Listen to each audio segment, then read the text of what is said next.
Most women are taught that words are their power, that if they can just say the right thing, soft enough, sweet enough, smart enough, he'll understand, he'll stay, he'll change. But what if that's the lie? What if silence, not speech, is where her true magic lives? He didn't notice her at first. Not really. She was there, present, kind, generous with her warmth, her laughter, her thoughts. A woman of substance. But to a man who only knows how to seek himself in others, her words became background noise to his ego's monologue. He heard her, but he didn't listen, because she was too available, too easy to access, too certain. But then she stopped talking, not out of punishment, not as a strategy, but because something deeper cracked open inside her. A knowing, the kind that emerges after disappointment folds into fatigue, the kind that arrives when a woman realizes that explaining herself is a performance she no longer wishes to give. Her silence wasn't empty, it was sacred. It was the sound of a woman coming home to herself. Carl Jung spoke often of the anima, the feminine within the unconscious male. He said that every man carries an internal image of woman shaped by his own inner fragmentation. And when a woman speaks to him, when she offers her emotion, her care, her validation, he's not listening to her. He's hearing the echo of his own unmet mother, the shadow of his own self-estrangement. He projects, he consumes, he demands. And in doing so, he fails to see the actual soul behind the voice. But when she withdraws her words, the mirror shatters. And in the absence of her affirmations, in the void left by her unavailability, he hears something else, the quiet ache of his own emptiness. Do you know what that does to a man? It destabilizes him, not because she's gone, but because she's no longer a reflection. She becomes unknowable, and what is unknowable becomes fascinating. Silence for a conscious woman is not passive, it is a boundary, a declaration, a weapon sharpened by self-worth. It says, you do not have access to my soul unless you're willing to meet me at depth. In a world addicted to noise, where oversharing is mistaken for intimacy and validation is bartered like currency, her silence is rebellion, a spiritual refusal to shrink herself for connection, a decision to value her energy over the illusion of closeness. And as she sits in that silence, still, strong, sovereign, he begins to feel something he's never truly encountered: mystery. Men don't fall in love with availability, they fall in love with the space between glances, the things unsaid, the energy that doesn't ask for anything, yet commands everything. Feminine silence is not absence, it is presence so complete it becomes untouchable. It is the soul cloaked in divinity, no longer begging to be witnessed. He starts to remember her differently, not as the woman who always responded, not as the one who filled the air with soft rescue, but as the presence that now haunts his thoughts, not because she left, but because she took her essence with her. And that's the beginning of something he's never known, longing that has nothing to do with conquest and everything to do with respect. He fell in love, not with her voice, but with the void it left behind. He searches for her in the places she used to fill, his messages, his memories, the moments where her laughter used to echo against the brittle shell of his guarded heart. But what he finds instead is the space where she used to give, that sacred space where she once poured herself into his emptiness, hoping he would notice, hoping he would rise. But now it is hollow, and that silence begins to echo louder than any of her words ever did. This is what happens when a woman meets her edge, not the one drawn by circumstance, but the one carved by exhaustion. The edge where she no longer asks, "Why doesn't he see me?" but instead asks, "Why was I waiting to be seen?" And in that moment of piercing clarity, she does what Jung would call an act of individuation. She turns inward, away from projection, away from the childlike fantasy that he will be the one to make her whole. Because the truth is, she already is. This is the silence of a woman who has met her shadow, who has danced with the part of her that once believed love had to be earned with sacrifice, who has held the girl inside her that once chased men who couldn't hold her and whispered, "We don't need to do that anymore." Her silence is now layered with memory, rage, compassion, and rebirth. It is the sound of boundaries without explanation. It is the withdrawal of her emotional labor from a man who only valued the warmth of her presence when it made him feel more alive. And that is when he begins to unravel. The masculine psyche, when immature, interprets silence as abandonment. But when it matures, when it is forced to confront its own reflection, it begins to realize that her stillness is not rejection. It is a call, a deep, ancient invitation to rise, to grow, to become worthy of the very mystery he once dismissed. You see, women like her don't disappear, they transcend. And in doing so, they force the masculine to either evolve or be left behind in the fog of their own projections. This is what feminine power looks like when it's no longer tangled in performance. It doesn't chase, it doesn't convince, it doesn't need to narrate its worth, it simply is. And when a man begins to feel the absence of that sacred isness, he starts to see her not through the eyes of his ego, but through the aching lens of his soul. He sees the woman who didn't need to scream, didn't need to beg, didn't need to prove. The woman who held herself in the quiet until the quiet became her crown. Silence, when born from healing, is the final word.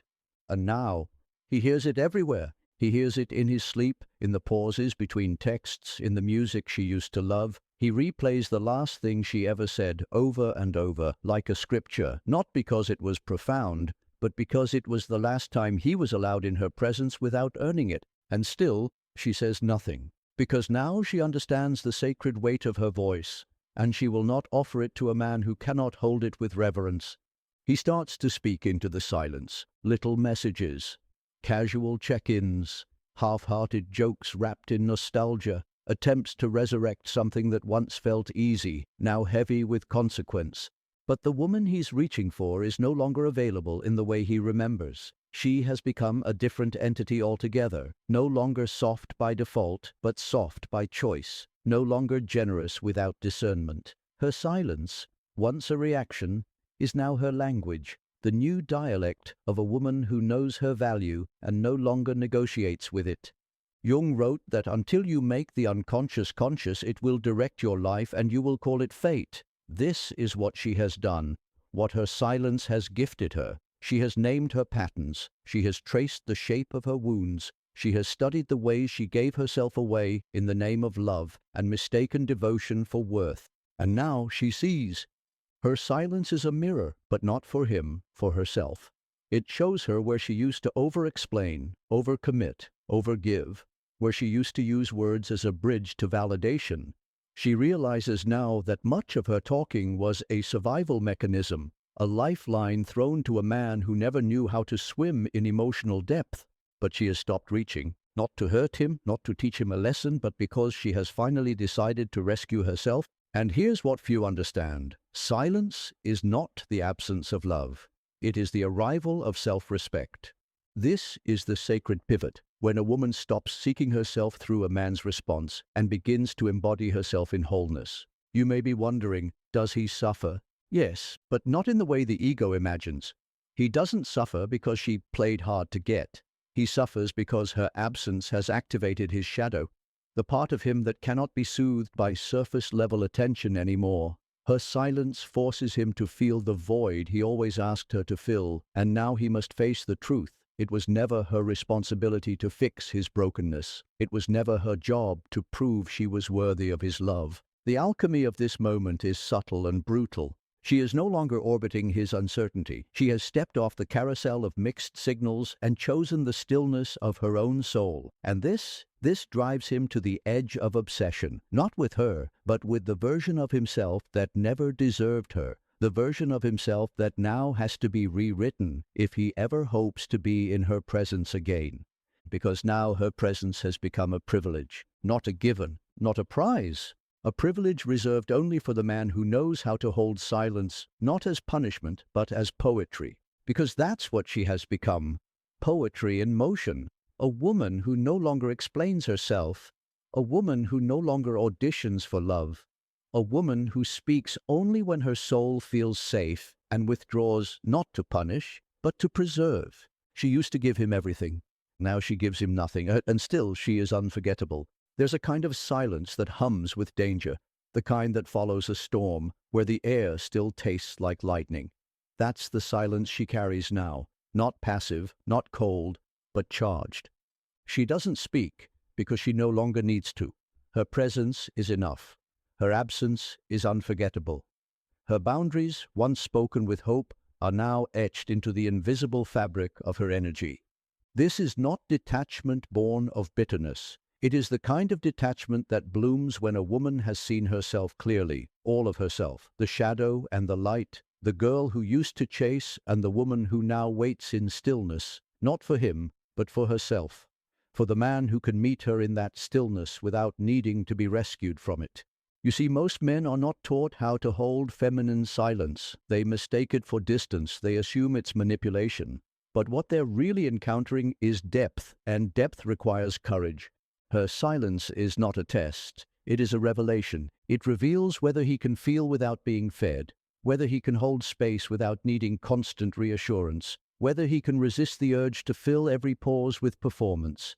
And if he can't, he was never meant for her, because this woman of myth and marrow, is no longer available for men who fear intimacy masked as noise. She doesn't want performance. She wants presence, not charm, but character, not reaction, but reverence. And he begins to realize that what he lost was not her affection. It was her trust, her openness, the sacred access to her inner temple, where words once flowed like honey over the bones of a love that asked too much and offered too little.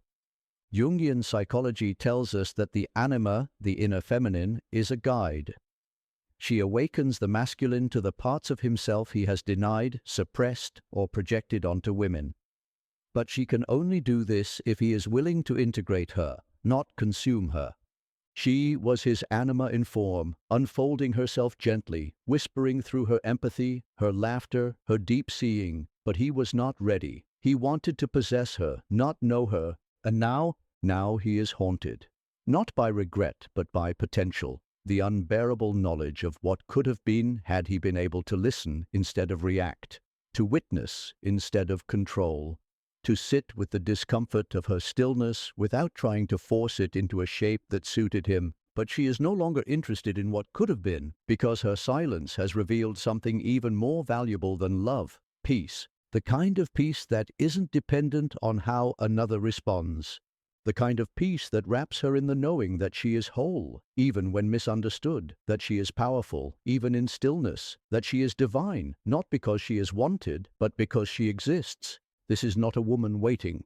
This is a woman arrived. And if he returns, truly returns, not just in body but in soul, he must now meet her where she stands, rooted, radiant, and unreachable to anything less than reverence. Because silence was never the absence of connection. It was the birth of discernment. Now she walks differently, not with haste, not with hunger, but with a calm certainty that rattles shallow men and humbles the ones who've done the work. She no longer scans rooms for approval. She no longer bends her brilliance into the language of being low maintenance. She is not soft, so others can feel safe. She is soft like fire, consuming only what is not true.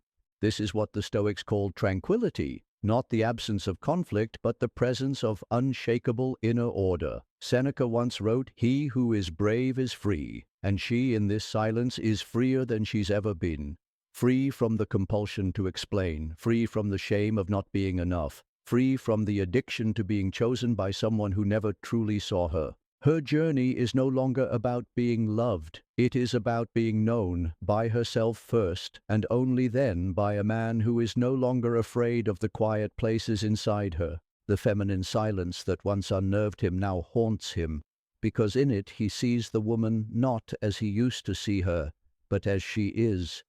Not his projection, not his savior, not his echo chamber, but as an archetype of power, the woman who refused to shrink.